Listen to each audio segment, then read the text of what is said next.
French territory where Carlos Boulozan once lived to tell the story of the rain sweat glory of Mike Jackson men who fight the destination we were destined to end.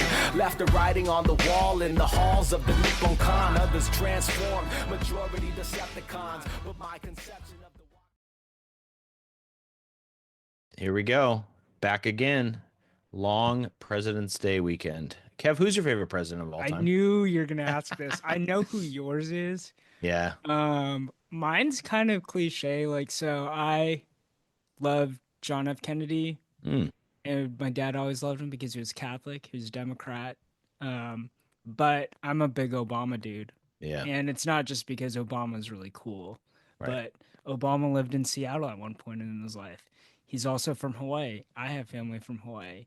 I don't know if there's any more similarities, but You guys are both Obama. fighting for democracy, Kev, so we'll leave it at that for right now.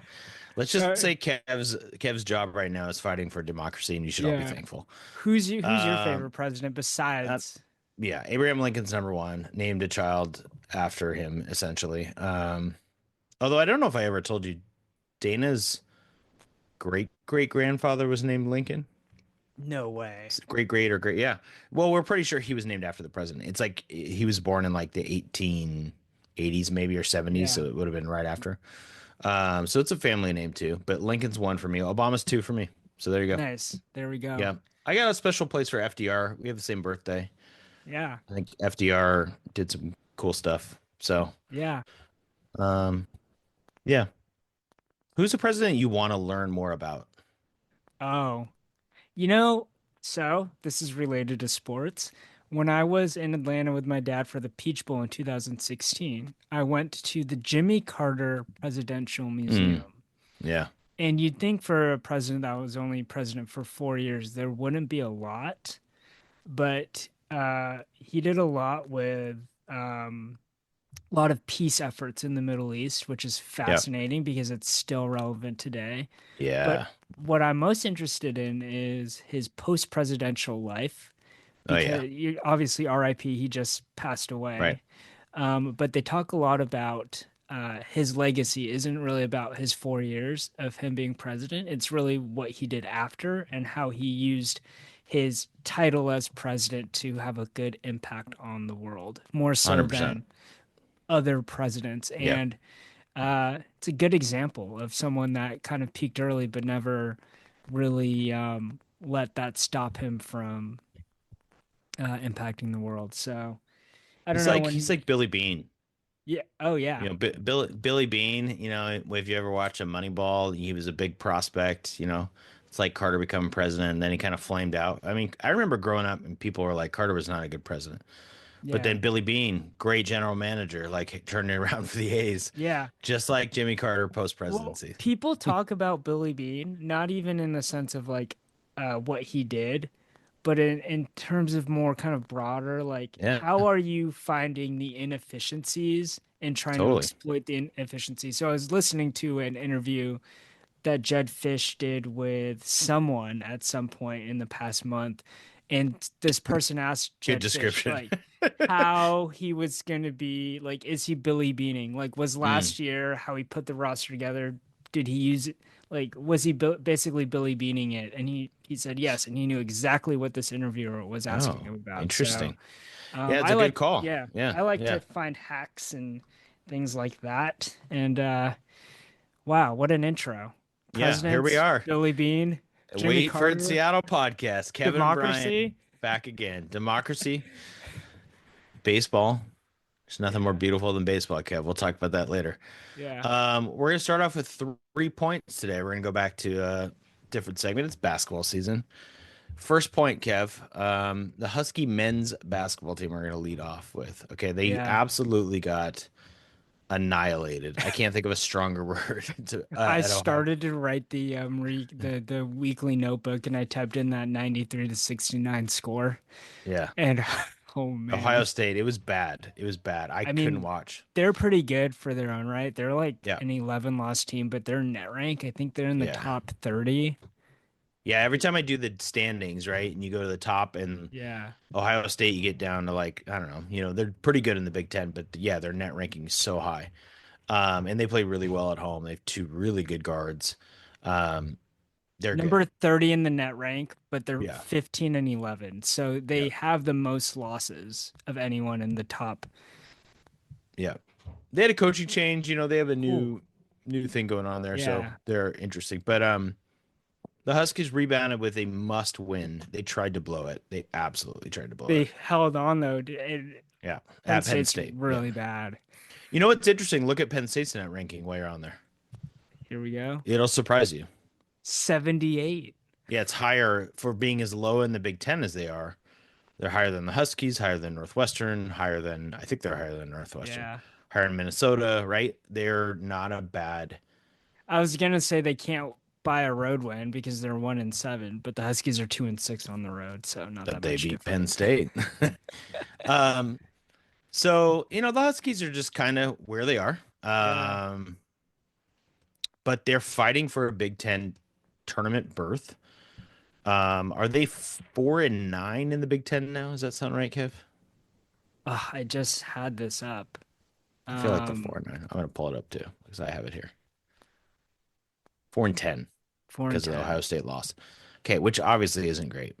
But this week they have Rutgers at home on Wednesday. I will be in attendance. That's a game I bought tickets in advance because Rutgers has two potential lottery picks on their team, which is wild because they are also around 4-10. And then they have Iowa on the road, which I think will be tough, but winnable. So can they win both? And if they Yes, they do, can. okay, so they can. Does that change your opinion of this year's team? It'd be If they 6 and rip off 10. 2 wins.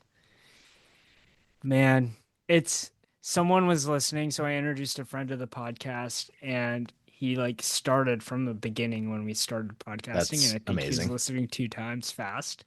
He was like shocked when I told him this, and he actually coincidentally lives in Iowa. Shout out to Tony if you're listening. All But he right, was Tony. he was basically telling me that it's funny to hear your guys' takes with like when things have happened. So at one point, this is Oh, yeah. at one point I was like advocating for Geno Smith's backup, Sam um, Howell. Sam Howell, or one of us was at some Yeah. point. And Yeah. he's like, yeah, No, you we guys had a whole conversation about Sam Howell as the future QB of this. yeah. So at one point, I remember you asking me what I'm most excited about. Like, and I had to compare different teams, and I said Husky basketball, of course. Yeah. They have the Mountain West Player of the Year, Yeah. right? Apparently, the Mountain West Player of the Year cannot carry your team to a 500 record in the Big Ten. And I don't like that's what's disappointing is they're not average. Like I think if they were average, that means that they were playing up to expectations. And maybe that's unfair because you're literally like just put a team together. The Right? Big Like, Ten is so good. yeah. I mean, that's the thing. So Are there going to if be they sub 500 teams in league play that make the tournament? That's a good question. on the women's side, yes, and we'll get to that in a second. But Yeah, there's yeah. projections that have 12 of the 18 in on the women's side. I can't remember how many on the men's side, but I think it'll be close, and it could be. And I had a buddy this weekend who doesn't listen to our podcast because he lives in Portland, and he's like, "Why would I listen to a Seattle sports podcast?" I was like, "Thanks, friend." Yeah. he's So, he's like, no sub 500 team should be in the tournament. That's his take. Doesn't yeah. matter how good they are. I'm like, the Big Ten is amazing. Yeah. Like, So, it's so good. Indiana's on the next four out on Joe Lenardi's bracketology, and they're 6-9 in the conference. Yeah, there you So, go. yeah. Well, Indiana they shouldn't be in. So 15 and 11, man, they must have a great net ranking. here's the thing. The Huskies are I still believe if they just had this schedule earlier, They the could have got some perception confidence. changes, they got some confidence. If they can win two this week and they go 6-10, they're more interesting to me. I'm not advocating anything about a tournament berth or anything. They lost to Seattle U at home. Like, no, they're done. Let's level set though. So they need to be in the top 16 to make the 15. Yeah. Well, and top level setting is a 15 good call. They need to get into the tournament, and they're winning all these games against teams that who are they'll be worse. tied with. No, they'll be tied with, so they'll have the tiebreaker. So it's great. Okay. So, like, if they get in the Big Ten tournament and they win a game, does that make you feel good? Like, are you just going to be, like you said earlier, is this just a disappointing season? it feels like, man, I'm just, yeah, I am disappointed You're because disappointed. they're not even I can hear fighting it. for a tournament berth. Yeah. Like we're fighting for a Big Ten tournament berth. Yeah. But when you watch them play, do they look like a roster that should be in the tournament? No, Yeah, no, right? no, there's no option other than Great Osibor. I think, and this is gonna sound like a bigger knock on these guys than it really is, but I think Zoom Diallo as a McDonald's All-American and Tyler Harris as a potential draft pick needed to be better. They needed to be more impactful for this team to be a semi-tournament team. Yep. But before we go to the women, this is what I wrote down because I like to project ahead. So, what if your team next year is Makai Mason, who had 20 points against Penn State and has started to look like their best guard recently? Like, he's been really good. He's a junior. So, let's say he comes back. Zoom comes back. Jace Butler, who's a freshman who plays sparingly. There's three guards. And you add in Muldrew and Mandequit, both freshmen. Mandequit is, I guess, higher regarded, more of a point guard. Then you still have Tyler Harris. You have my French man, Di- what's his name? Diamond Diamande. Diamande. Dominique Yeah. Diamande, who Yeah. Seattle Times reported today through Danny Sprinkle is not going to play this year, basically, which is actually smart. I think Sprinkle, if you read the quotes, it's really interesting. He's basically like, we're not going anywhere. We're not burning a year of eligibility. Yeah. Totally smart.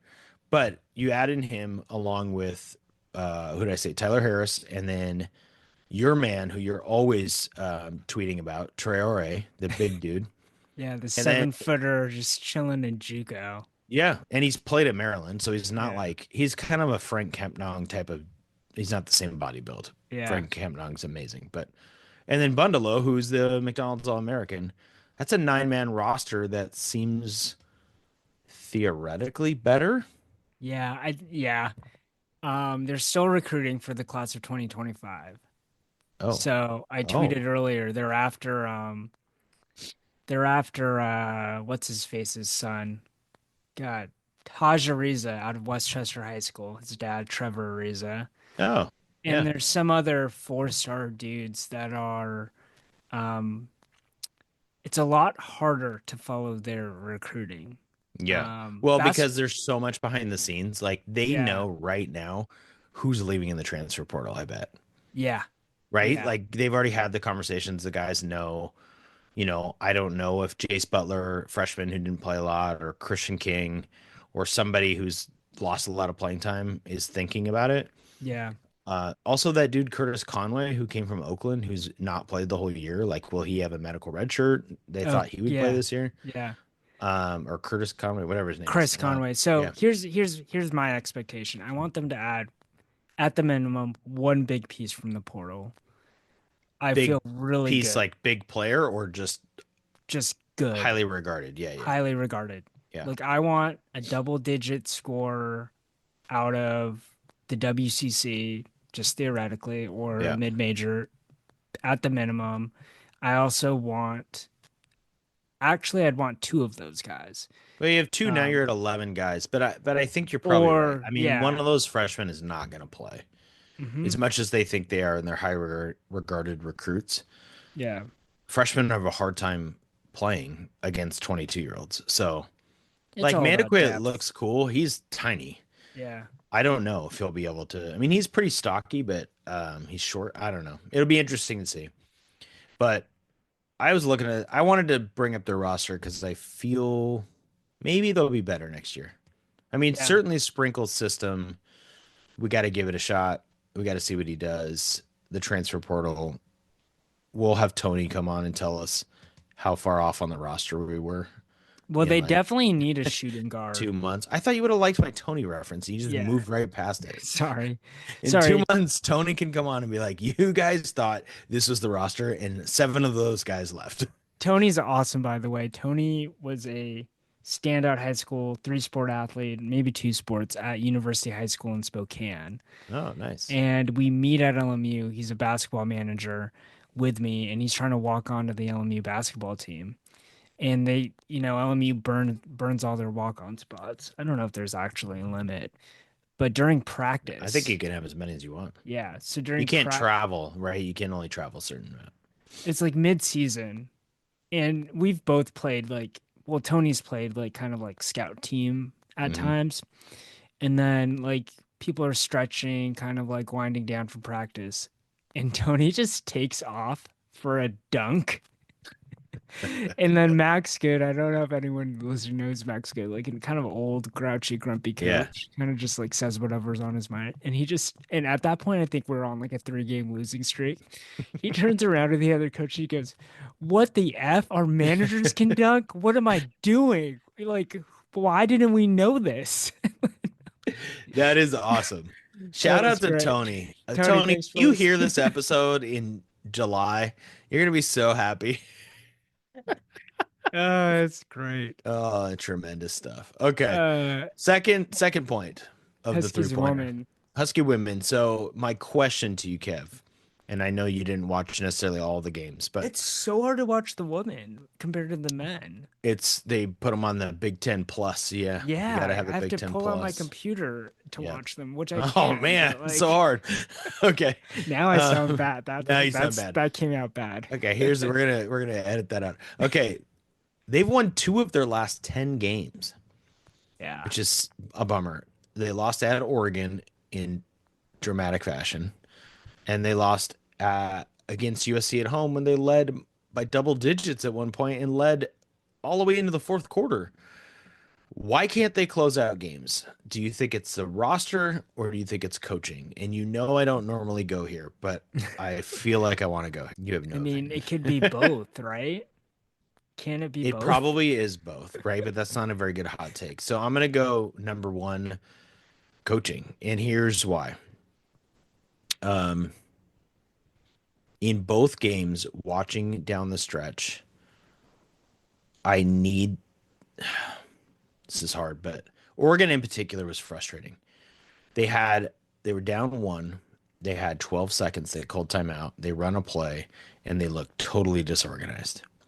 And this is a team with veterans, and by veterans I mean people who've played a lot of minutes, right? And we're at the end of the year. They get a jump ball, baseline of bounds. They don't have another timeout. Sellers has fouled out. Has been good lately. They have El Ladine, if you can visualize this, screen across for Coppinger to come off a double screen, and she gets the game winning shot. And you know I love Devin Coppinger, but what are we doing? How do we have a freshman who's played maybe 6 minutes in that game come off of the game winner when you have El Ladine? And I know the attention's going to go to L, and that's why you have Daniels or Eke or whoever setting the screen as available to slip. And you know, it was really disappointing for a team that's played so much to have that kind of execution. And then when you watch USC, they have two just crucially bad turnovers down the stretch. They look they had this terrible turnover with Ike where she got the ball poked out of her and she didn't know what to do. They just don't have they have a decent flow to their offense, but when they need a bucket or they need a stop, they don't have it. And Yeah. if you can't win down the stretch, and they have to win a game like this because they're not going to make the tournament if they don't. Yeah, so I just opened up the women's bracketology They're on first team ESPN. out, right?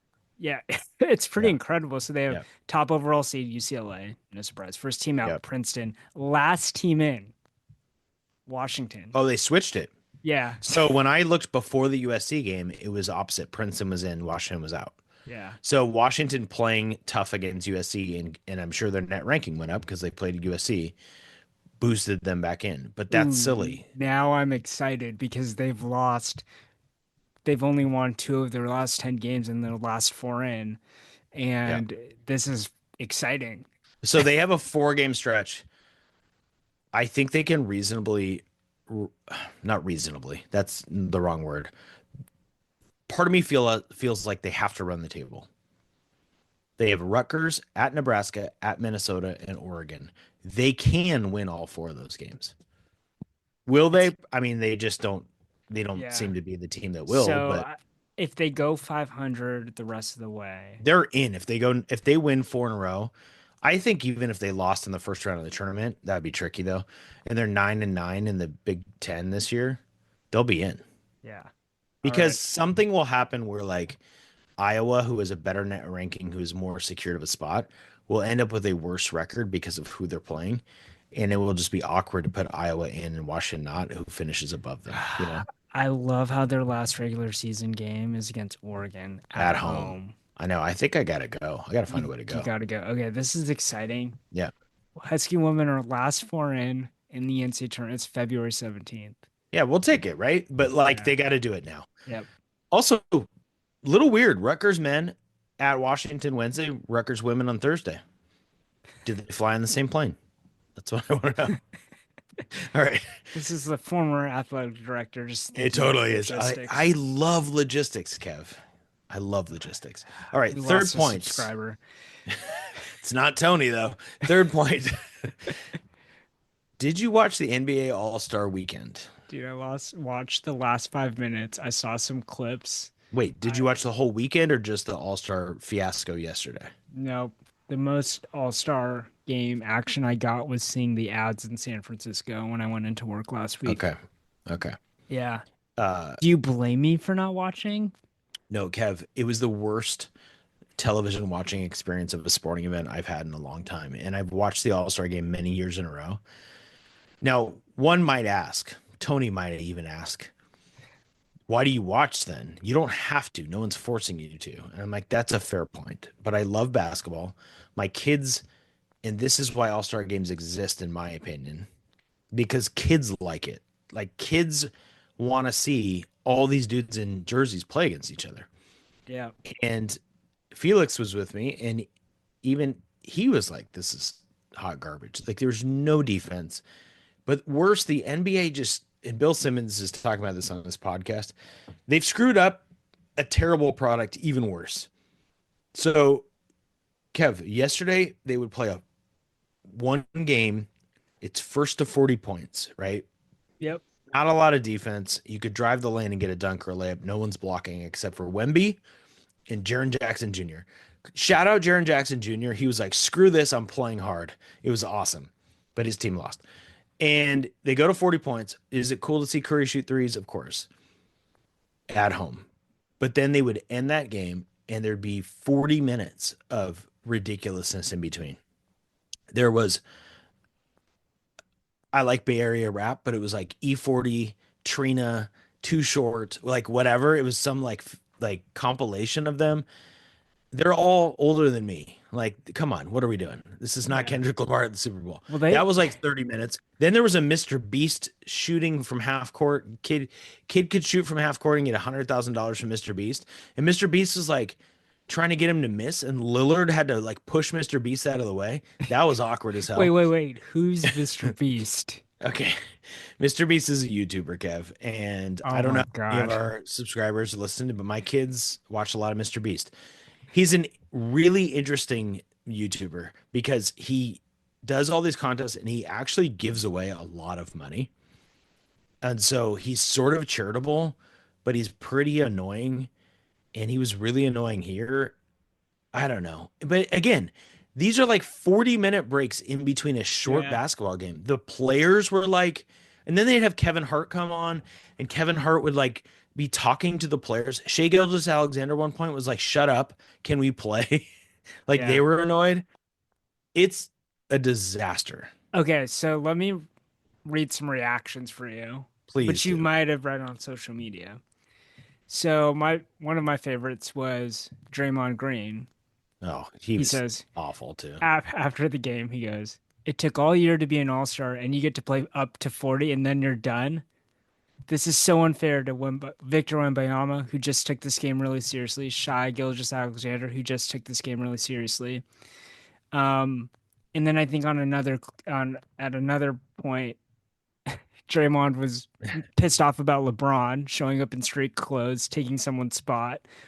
Just not. Yeah, I was going to give you a LeBron take that there's people who say LeBron has ruined All-Star Weekend. It's his fault. Yeah. Not just this one, but in general, because he is such pull and he doesn't play hard and he sets the tone. And if LeBron played hard, everyone would play hard. Yeah. It's like a Kobe thing. Yeah. Jordan and Kobe. And I'm not a big Kobe guy. I appreciate his skill. I always got frustrated by his sort of black hole offense. Like he just shoots all the time. But Kobe and Jordan, they're maybe I'm wrong. Maybe someone will have some all-star clip, but like they're competitors. Yeah, Anyway, okay. give me another So reaction. this is Durant on Twitter I today. love Durant. I think it's more fun to complain about the NBA than to actually watch it. Crazy. Cancel All-Star Weekend and let's just give everybody a break since we're so miserable around this time. He sounds like a teacher in late September. Late September. That's rough. I don't feel that way in late September. I'm okay. Actually, September is a hard month. That's a good point. It's we always have those back to school nights. It's September's rough. I was gonna say like March this year because spring break is so late. Um, I love Durant. I think Durant's right. Even though I say it's for the kids, if you can't figure it out, don't have a game because I'm gonna watch it and I'm gonna be pissed. And Yeah. I understand that I have control over that, but it bothered me. Here's one saving grace from All Star Weekend. Yeah. Mac McClung, 3-time dunk champ. He's Yeah. awesome. They were comparing him to Vince Carter in this. Like Vince was on the broadcast and he was like, that dude. Mac McClung jumped over a car and did a Yeah. reverse pump dunk. He did a dunk where he touched the rim with the ball and then went up and dunked. Yeah. It's so cool. He's doing stuff that nobody has done, which I didn't think was possible anymore in the dunk contest. So Mac Yeah. McClung, shout out when I was watching a Buffalo Wild Wings, Yeah. watching Mac McClung. Let's go. Yeah. All-Star Weekend, cancel it. I'm done. If you were to tell me the highlight of NBA All-Star Weekend was a white dude that averages 0 points for the Orlando Magic, I'd be like, get out of here. But he was. And You it's, know what? Listeners who are real hoopers, Kev, know yeah. the Mac McClung High School mixtape is a Yes. top 3 Yes. mixtape of all time. Yep. Go watch it. Don't even All get me right. started on my favorite Balls Life mixtape. We've already talked about this before on the Related podcast. though, related, Yeah. related because we did mention it. Yeah. Nate Robinson, the other three-time NBA Slam Dunk champion, got a kidney, He did. got a transplanted kidney, and not Danny, sorry, not Danny Christian O'Neill, Cable. Christian Cable, Danny O'Neill's co-host on Yep. like Say Who Say What pod. Christian Cable wrote a great story It was great. about this, and it was a Husky fan that Yeah. gave his kidney to Nate Ross. It's such a great story. Go read it if you haven't. Well, now that you bring it up, Yeah, we have to make sure. There we go. Shane Cleveland. Shout out to Shane Cleveland. I Shane wanted to say his Cleveland. name. It's Yeah, very, very cool that Shane Cleveland gave his kidney. You know, one of the things I got out of that story, which might tell you something about me, is Shane Cleveland, who donated the kidney, said he knew he had the right blood type. I was like, okay, that's cool. And then he's like, I had a clean bill of health. I knew it would be good. And I was like, I wonder if my kidney would be clean enough to donate. And then I felt sad about myself. So moving on. Next segment, I'm going to call it quick hitters. And we're going to try and go quick, but you know we're terrible at that. yeah, All right. I'm going to go to this one first because the time at Buffalo Wild Wings in Portland this weekend that I was watching Mac McClung do the dunk contest. And let me tell you, Kev, you mock it a little bit, but 4 Buffalo Wild Wings employees stopped to watch Mac because he knows how to build drama. yeah. As he's rolling the car out, they were like, and the restaurant went crazy. The restaurant also went crazy when the United States of America scored against Canada in the Four Nations tournament. Is that hockey? It is hockey, Kev. This is related to the All-Star Weekend. Here's what hockey did. They say, and a lot of people know this listening, but I'll remind them, and you have no idea. So here you go. Oh, you Hockey said didn't this have an last week. All-Star game. You said this last week. Yeah. 2-week break, 4 nations, Finland, Sweden, US, and Canada. And it is the best hockey players in the world playing in this tournament. Are they all And- NHL people, or are Yes. they pull from? I don't know if there's non-NHL people. All their names look recognizable to me. Like Canada's rolling out Connor McDavid, Sidney Crosby, Nathan McKinnon, like the best players in the world. The US is running out the Tchakik brothers and all this stuff. So it's awesome players, right? And they're playing their butts off because they want to beat each other. They wanted this. The players asked to play for their countries to play against each other. The NHL has said, screw the All-Star game. It sucks. Nobody watches it. We'll do this. Next year, I think they have the World Championship, so it's basically the same thing over. And then I think in 2 years it's the Olympics for the winter, and that hockey they're going to take a 2 week break again. So NHL said we'll fix our schedule, we'll have a 2 week break, and we'll put this awesome tournament in the middle. The NBA should just put the in-season tournament where the All-Star game would be. Or they can do U.S. versus the world. That's the, yeah. Did they try that at one point? Maybe maybe, but that's the thing that came out of the weekend that they're excited about. Maybe they could do this. Let me tell you 2 things about why you should watch USA and Canada, which I think is on Thursday. It's the final of this. So they play pool play. Top 2 teams out of the 4 play each other for the final. Okay. The Canadian fans in Montreal, where the game was played on Saturday night, booed the American national anthem. Yeah. Okay. And I won't get into the politics of that one way or another, but let's just say it fired up the U.S. players. The U.S. players talked in the locker room before the game. They said, we're fighting to start this game. The opening puck drop, they dropped gloves and they fought. The U.S. was like, we're fighting you, Canada. 7 seconds into the game, they had 2 penalties. It was awesome. And you knew immediately it was going to be amazing. Yeah. So everybody should watch this on Thursday. It is way better than anything else on TV. It is high drama. Even if you don't like hockey, the crowd is bananas. It's the exact opposite of the NBA All-Star game. Good. Second quick hit. Ready? Yeah. Mariners baseball. We have spring training. Seen a lot of press, seeing videos of Ichiro playing with the dog. Tucker the dog. Yeah. What are you most excited about right now?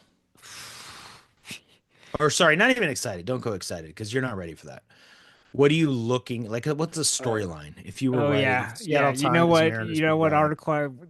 Mitch Garver's resurgence. There's plenty of great stories. That's what you're ready for. I actually think he's going to.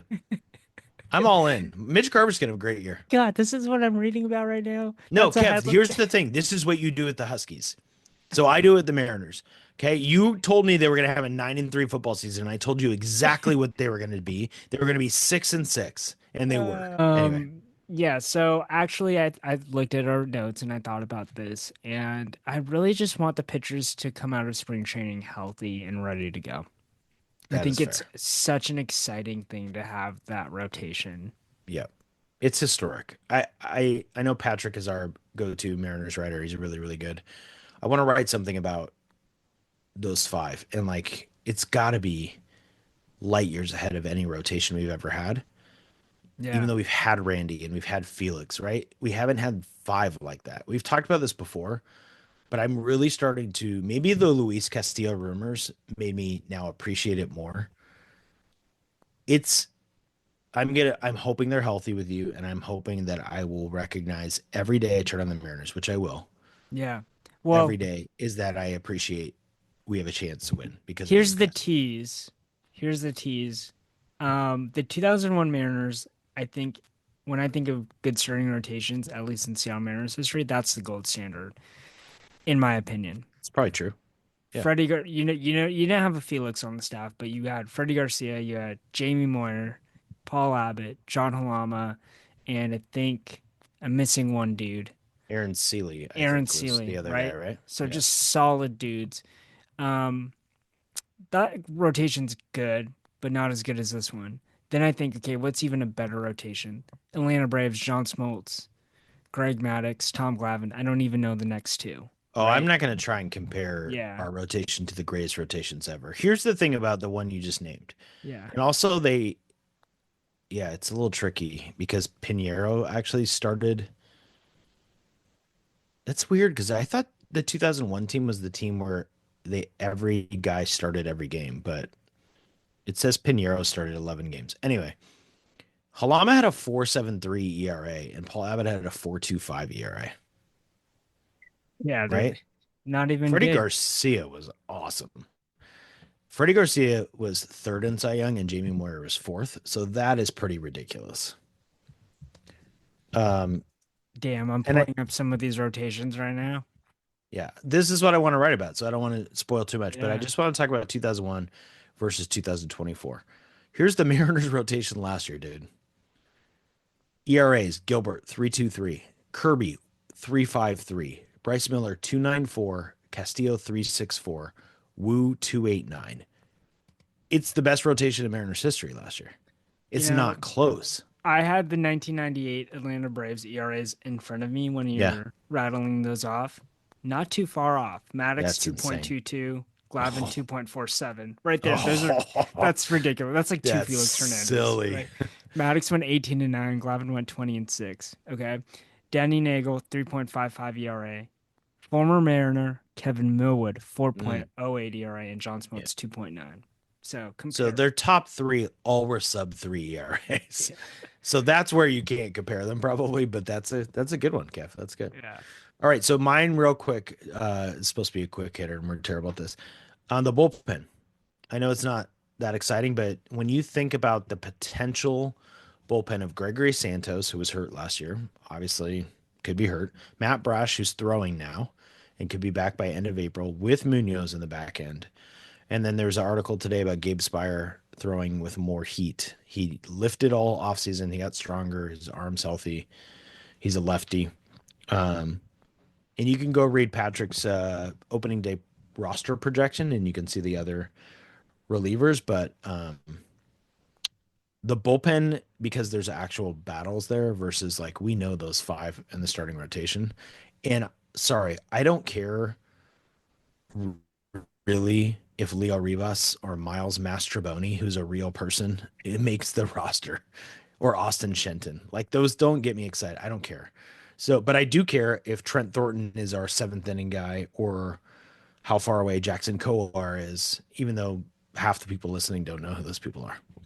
All right, moving on. Quick hitters. Ready? Yep. Tell me about Husky football coaching hires. There's so many. I mean, they did lose both coordinators. They lost Carroll and they lost Belichick. Belichick. Yep. But there are just so many hires. So the main ones are Ryan Walters, defensive coordinator, came over from Purdue. He's got the most hype Yeah, of the, I mean, coordinator's going to, but like yeah.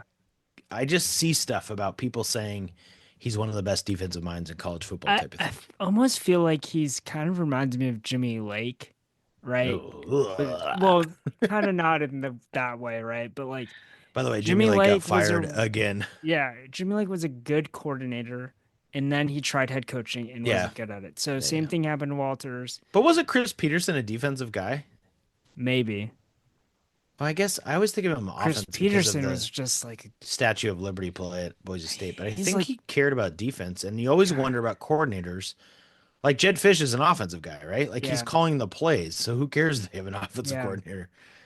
Anyway, go ahead. The other guy that I'm really excited about coming in is Taylor Mays, and I Hmm. don't know if you have any memories of watching Taylor Mays when he was at Of O'Day. course I do. Yeah. Um, I watched him but absolutely look like a man against small boys. did he play basketball at all? No, not No. that. I was at the corner of an end zone. I was always working prep football games even before I was AD because I was like, I was either like doing the clock I announced for a Yeah. while. I was Yeah. the football announcer, or I was just on the field. And I just have this memory of him catching a touchdown over two prep kids, just absolutely looking like a man among boys in the corner of the end zone. Yeah. And then, of course, I did know his brother Parker, who played Yeah. basketball at prep for a little bit. Yeah. And Parker was quite a personality, really fun to be around. Shout out to And Parker. and I've heard, and then I watched Taylor on Hard Knocks when he played for the Bengals, and I was like, oh, he's just like Parker. Like they're goofy and fun, and like Yeah. always up for a good time, but like Yeah. also like really good athletes and good workers. So Yeah. It'll be good to have him. It's good to have a no day connection on the Husky staff. I I know think you that's really believe great. in that. You believe that Yeah. somehow that actually equates to I recruiting. know. I think it helps. I don't think it hurts. Um, I just think if I'm a yeah. running back at O'Day, which I would never be, not because of any, mostly because I couldn't be a running back, but if I Yeah. was and I was really good, I wouldn't be like, oh yeah, Taylor Mays, who Oh no. once played No, no, here, no, no, means no. something to me. Like, what does that No. matter? No, no, no, no, no. I So why does it I matter agree then? with you. I think recruiting is all about relationship building. And I think it's easier to create a relationship if you're like, I walk the same halls as you. I do. I truly believe Okay. that. I see. Yeah. I see what you're saying. So I Taylor May's don't think, walking into campus and helping recruit, yeah. knowing people in the building and whatever Yeah. helps. Yeah. Yeah. Yeah. So with that theory, some college should be hiring me to be an assistant so that they can get I Seattle Prep basketball. mean, sometimes it's so transparent, like Romar when he went and hired Porter's dad. Oh yeah, but that God. was a good call. It didn't work out, but it was the right call. 100% the right Um, call. that's how you did NIL before NIL. You Yeah. know, just Oh, off of they coaching spots. Kansas basketball is always hired guy. They hired a guy as an assistant who had a connection to Beach, and that's why the Stewart brothers went there, and then Henri CJ Giles Adams. went there, and then eventually, like even Sam Cunliffe went there, who played at Yeah. every Metro high school but ended at Beach. He was there for a little bit. Like they had a run of guys. Yeah. Yeah, This is what happens. We tried to do quick points, but we have just so I much know. knowledge. I Just know. like, We're just doing one more. We're not going to do okay, the last one. okay, can we just talk about how JP Losman is a assistant quarterbacks coach for the Huskies? Wait, Seahawks, right? No, is he Huskies? Huskies, Huskies? but he Okay. played for the Seahawks when That's right. Fish was the quarterbacks coach. Like, it's just, I don't know. I didn't have any reaction to it. I just thought it was Yeah. funny. I think the idea that somebody like JP Lossman, who wasn't a great pro, but was decent, like we have no idea if he can coach. I mean, my bias is going to come through. I was not a good basketball player. Yeah. I'm a really good basketball coach. And I know Yep. that sounds egotistical, but like I just know that I'm good at it. Yep. And I don't think you have to be awesome at the game. In fact, some people are not very good who are good at the game because they don't put the work in and they don't pay attention to detail. So there you go. I All right, mean, last JP one. was 7 years in the league as a quarterback. Well, you're the one that brought him up like you were Yeah. making fun of him. Yeah. Yeah. All right, I want to talk about this last one. You're gonna Yep. make you're gonna do it with me. Okay. Hmm. The Storm, I think their roster is nearly complete. They traded for Lexi Brown. I'm gonna tell you their roster, and you're gonna tell me how you think, what you think. So I think they're gonna start Skylar Diggins Smith, the number 2 pick in the draft, who I hope is Olivia Miles, Gabby Williams, NECA, and Ezzy. Those will be the starters. And then the rotation will be Alicia Clark, Lexi Brown, who they just traded for from the Sparks, who's like 24 years old. Erica Wheeler, which was a big signing, which I predicted on this podcast. I think I was with my wife when I predicted it. And then Yuru, the big from the Sparks. That's their 9-person rotation. Lexi Brown's 30, by the way. What? Yeah, Oh, I looked her up. wait, really? 2018 was when she was picked. I'm mixing her up with Zia Cook, who also is from the to a training camp contract, who I don't know if she'll make the team. Sorry. Yes. So Lexi Yes. Brown being 30 actually, I think is better in this case because I think a bench group of Wheeler, Clark, and Brown as veterans helps when you have the number 2 pick, who might not even start the year. Let's be honest. Horston and Mule are out for the year. That hurts, obviously, but that's why they have these vets now. I don't know. I kind of feel like it's a better team than last year. Yeah. I guess we have to see the number 2 Yeah. pick. I mean, if they go wild and take Irafin from USC, the big, I would be shocked, but that would be weird. So, Yeah.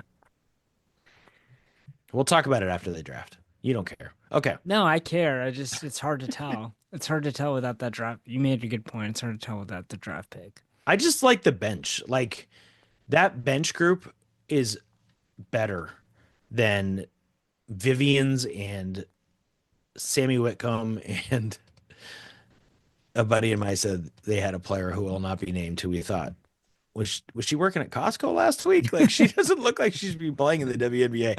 I will not say who it was, but they have like legit 4 people off the bench who are veterans who have been in big games who can do things. You know, they Yeah. can score. Like Erica Wheeler was the highest paid player in the WNBA 3 years ago.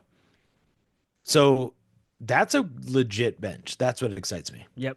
Yep. And letting Gabby Williams go loose a little bit more, and without Jewel Lloyd there, she was phenomenal in the Olympics. Like maybe she'll take the jump. So I just think they'll probably have a similar record, but they have a better potential to go deeper in the playoffs. I'm going to say that right now. So Tony can tell me I'm wrong in 4 months. All right. Should we do it? top five. Kevin, all of a sudden you're muted. That's great. I think something unplugged for Kev. It's great. He was like, There you top. go. Hey, Top he's back, five. baby. Top five. All right. Big news this week. The Sounders got a new road jersey. Have you seen it? Yeah, this Salish Sea Kit? Yeah. It's pretty cool, I think. Well, I don't know what you think though. Do you like it? I do like it. In preparation, I actually read, how they have like the press release Yeah. It was kind explaining, of cool, this stuff, right? yeah, inspired by two traditional Southern Coast Salish weaving techniques, twilling and twinning. The Yeah. design evokes a sense of woven dimensionality and flow. AI did not write that. Whoever wrote that, really great writer. Yep. Um, Well, it's also cool. Like it's a practice led by women in the Muckleshoot, Suquamish, and Puyallup tribes in Seattle. So the Sounders are figured out how to make their road jerseys cool. Like they had a Jimi Hendrix Experience jersey recently. They had the Bruce Lee one, and now yeah. they have this. Like they are nailing it marketing wise with connections to Seattle. Um, ESPN ranked it the best jersey in the MLS for this year already. How about Oh, that? wow. Yeah, Someone at ESPN has that job of ranking the jerseys. yeah, yeah. Somebody does. That's true. So here's the top five for this week. Top five current best uniform slash jersey in Seattle sports. College can be included. Do you want me to do my top five first and then you give yours? I like that you hesitated. Why are you hesitating? You actually let me go first. Okay, great. Let me go first. Okay. All right, number one, Wait, you got to go from 5 to 1. Build five up to to one. Okay. Okay, five. it. Yeah, that's how it works. Okay. I just want to make sure I have it set up. Yep. Okay, I think I do. One, two. You don't have to show me the pictures, Four, Kevin. It's five. not a YouTube broadcast. Yeah, I know. No, no, no. Although this would be a Yeah. great time to put this on YouTube. Yeah, so I actually think the Sounders, um, I'd put them five. Um, the thing is, this navy Wait, whoa, blue. whoa, whoa, whoa. You can't Yeah. just say Sounders. You have to pick a specific Yeah, home, yeah, yeah, road, yeah, whatever. yeah, yeah, yeah. So their new Sea Kit, their Right. Salish Sea Kit Okay. five. I like the navy. I want to see them playing it. Part of it's like just the feeling that you get from the jerseys. Right now, that feeling is just like brand new, and there's no memories tied with it. Okay. So, That's fair. I'm kind of like a touchy feely in this rank. So five, Sea Kit. Okay. Four, Kraken home, which looks eerily similar to the Salish Sea Kit color I mean the wise. color, but like Yeah. not that similar. Here's my thing with the Kraken jersey and why I can't buy it. And I think it's just hockey jerseys in general is like that logo is just so big. Yeah, that's awesome. I'm just a small guy. And so the jersey just seems extra large. Well, Anyways, I have jerseys that I mean, we could talk about this a different yeah. time. There are people with opinions that men should not be wearing jerseys. Like they just look like losers if they wear jerseys. I only wear them to the game. Like I wear like my Kraken jersey to the game because I Yeah. think being a part of an environment where everybody's united wearing the colors of that team is Yeah. cool. That is what sports are about. But I don't Uh, rock my Kraken jersey around town. Some people so do. I don't. Okay. after I graduated, I went on a trip to Mexico, and we were in a secluded part in Mexico. After a nice snorkeling experience, I threw on my Earl Watson Sonics jersey, and we're eating. That is awesome, by the way. This is where in Mexico where they're only speaking Spanish, and there's like another group of people at this restaurant on the beach, and there's only us and this other group. And this guy comes over to our table and says, "That is the coolest Earl Watson jersey I've ever seen. I love the Sonics, and this is the coolest thing." And I just thought to myself, So you're advocating for wearing jerseys in public. I like this. "Yeah, in Mexico." Yeah. You know what? I s- kind of think like wearing a basketball jersey is different. Like I feel like football and hockey, you don't just rock around. yeah, But like if you have a build and you have some muscles, like go ahead and wear that yeah. NBA jersey, especially at a Well, beach. Yeah. or something, Well, like if go you, for it. I do have a nice build, and even if you don't have a build, wear a hoodie underneath the Yeah, jersey. yeah. The hoodie That's, underneath the jersey is solid. yeah. I also think, like for my kids, like wear them now. Yeah. People don't judge kids. Like rock that Booker jersey Felix said he has that we got him for Christmas. Like Yeah. he wore that Brandon Roy jersey of the games. I mean, it's Yeah. great. And he wears a hoodie underneath, you know. Yep. But Yep. Felix is That's my what child who's that's very aware of what to wear. In fact, both my kids tonight were talking about how to lace Jordans. And I said, Gav, you'll be embarrassed. I was like, just tie them. And they're like, do you know how much of a loser you'd be if you just walked out in these J4s tied shoes? I'm like, okay, cool. Anyway, I did get some shoes in Portland. I got some Bookers. Oh yeah. I I'm gonna love wear the them around. I'm not gonna wear them as basketball no shoes. tax purchase on President's And Day. then I got some Air Force Ones, some I love it. school edition, I Kev. love So it. I I'm love it. about to get some compliments from my seniors. I can tell you right now. Yeah, All right, better number lace three, them up Kev. right. Number three, I love the Mariner whites. Oh, I okay, just you can't classic, mess with classic. them. They're You just like the classic. small letters on the back that they've had the last year when Dude. Fanatics screwed up the jerseys? Yeah, or the see-through pants? No, I Yeah. don't. But like, Okay, so you yeah, want like 5 years ago white jerseys? with the stitching, yeah. Okay, great. Yeah. Okay. Number two, which is will come to no surprise to anyone. I love the classic purple and gold. I knew it. Gold pants, purple jerseys, gold helmets with the stripes coming down. Just Yeah. very classic Husky jerseys. They have nice alternates, but I'll never complain if they're wearing those jerseys. So Fair. I think that's why they lost the national championship because they had to wear white. Yeah, the white doesn't pop the same. Yeah. I did think maybe they didn't wear white. I'm pretty sure they did wear white. I was there. How do I not remember? I And think then they my- won white when they won the Rose Bowl in '91 though against Michigan. Oh, that's a great point. So Mario Bailey with the Heisman pose. Okay, Um, number one, Kev. This is exciting. oh yeah, they did wear white. Seahawks navy blues. The current ones. Yeah. Okay. And people are talking about like maybe it's time to phase them out and maybe kind of go to the bright blues and make the retros permanent. I've seen that. I legitimately miss the grays. I that would have Wolf been my Gray. top You're a five. Wolf Gray Yeah. guy. But I just love the navy blues. We won a Super Bowl in them. It kind of sets the standard for all of these other uniforms. Like if you've noticed, like ever since they had success in 2014 during that era, the jerseys and the alternates for the other teams have adopted the navy blue. It just goes with everything. It just Okay. looks cool on I TV. see what you're saying. Yeah. Yeah. Yeah, there are a lot more navy blue in Seattle since then. It's a good call. Yeah. They're my honorable mention. Ooh. Probably should be in my top 5, but they're great jersey, Kev. I'm not going to argue with you, but they're Yeah. my honorable mention. My number 5 is a hot take, and it's the Mariners teal. We've talked about this before. They call it Northwest Green. I'm going to go out. I'm going to say that the people who don't like it need to face their issues with their own masculinity. Yeah. That they somehow are like, I don't know. You know, teal's a great color. Teal's awesome. Teal pops. It looks great on TV with the white pants. I don't get why people don't like it. So that's my. You know why I think the teal is lame? Because it's the uniform they were wearing for the lamest no-hitter of all time. The 6-person no-hitter. So if you just look up combined no-hitter Mariners, it's just like a bunch of dudes in teal jerseys. I mean, it's true they don't really have good memories in the teal. I love it. I think it looks great.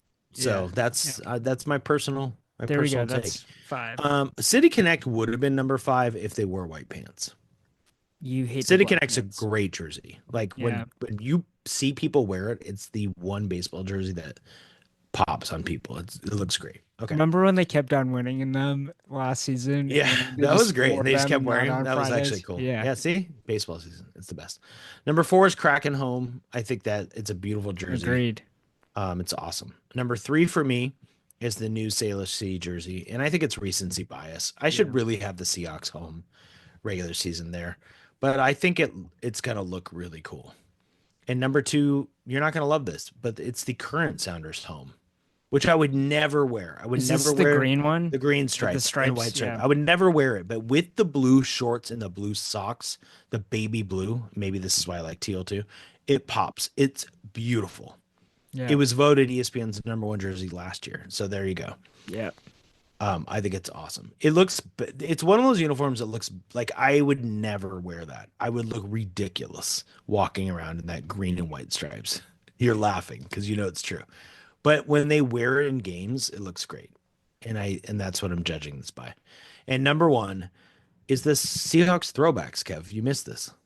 Oh yeah. The throwbacks, my childhood, those uniforms. There's a reason announcers get giddy when they do the games when they wear them. Yeah. Everybody wants them to be the permanent uniform.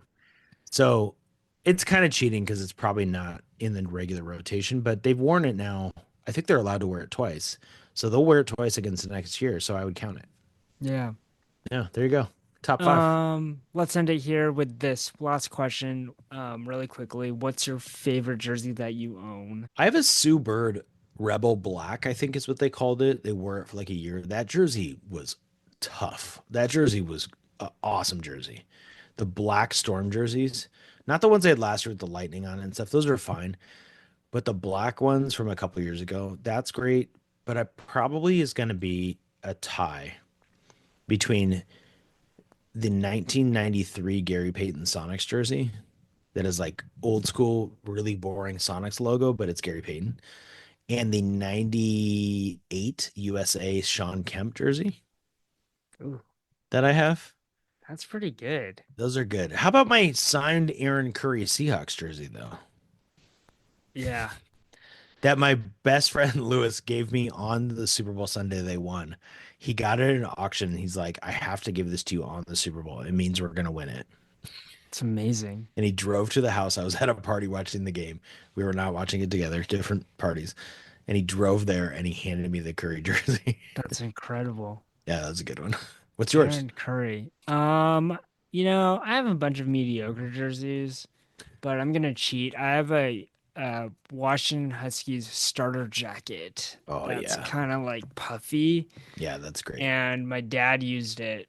It's a pass down from my dad, and I just get so many compliments when I wear it. Yeah. But there's so many pockets inside, and this is how my dad snuck things into Husky Stadium in the olden days. Let's go, Jim. Yeah. What a stud. I love it. Before you could before Husky Stadium sold beer. Yeah. My dad probably drank beer because for sure he snuck it in. Coat. Yeah. Because of this I don't know if it was beers. He was probably putting little liquor things in there, but I don't know if I should say this or not, but you could sneak stuff into the Husky basketball games. They don't check it's like a movie theater that close. Yeah. And my mother-in-law was going to a game with us, and she had something that I was like, you could put that in your jacket. They don't make you take your jacket off. Just put it in your pocket. And she panicked and didn't, and she had to walk all the way back to the car. No. And put it away. And they didn't miss that much of the game, but and I'm not advocating sneaking stuff in here. Don't worry, University of Washington, but you could have. The Husky basketball games, like the security's not. Yeah. I'm talking about like, it was like a water bottle. I think is what it was. I've straight up snuck in. I'll just, Right. I'm not talking about something like what Jim was doing. I'm talking about like she had a water bottle. She didn't want to walk back. Or I won't tell. Oh, no. You know what she had? An oversized purse that wasn't clear. Yeah, that's enough. But it was small enough still that if she just like wore it across her body and then closed her jacket, they wouldn't know. And I was like, just do that. It's like, who cares if it's an oversized bag, right? Yeah. Like, they're not checking closely enough for the things that would be in an oversized bag that would be dangerous. So Huskies, you're kind of failing on this. Man, we just started getting into the juicy stuff and we're winding down. I know. I hope on Wednesday they don't heighten security after listening to this. Yeah, I'm afraid they're not going to let me bring my puffy jacket. I've been sneaking. That's a good call. For generations, we've snuck things in the Husky Stadium. All right. Kevin, next fall, are we going to a Husky football game together? Yeah, man. I'll take you. Yeah, I'll take you. Okay, great. Perfect. Yeah. We'll sneak some stuff in. I'll bring the coat. Okay, great. All right. See everyone next week.